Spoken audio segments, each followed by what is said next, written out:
கல்யாணத்துக்கு முன்னாடியே இப்படி இருக்கிற பொண்ணு நாளைக்கு கல்யாணத்துக்கு அப்புறம் ஒழுங்கா இருக்குங்கிறதுக்கு என்ன நிச்சயம்? அதனால தான் பொண்ணை பார்க்காமலேயே கிளம்பி வந்துட்டோம்.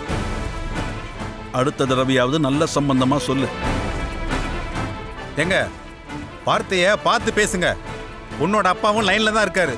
ஓ, லைன்ல தான் இருக்காரா? பரவாயில்ல.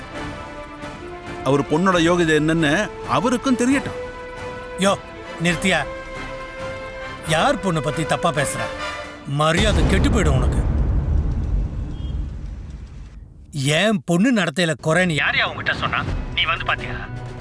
கண்டவன் சொல்றதை நம்பிட்டு இருக்க? அறிவில்லாத முட்டாளாயா நீ? உங்க பொண்ணு யாரையாவது விரும்புறாளா இல்லையான்னு கூட தெரியல, எனக்கு அறிவுரை சொல்றீங்களா நீங்க? தேவையில்லாம பேசாதீங்க. எதுவா இருந்தாலும் முதல்ல போய் உங்க பொண்ணு கிட்ட கேளுங்க. இங்க பாருங்க, உங்களுக்கும் ஒரு கும்பிடு, உங்க குடும்பத்துக்கும் ஒரு கும்பிடு. உன்ன ஓன வைங்க. போனை கட் பண்ணுங்க போதும்.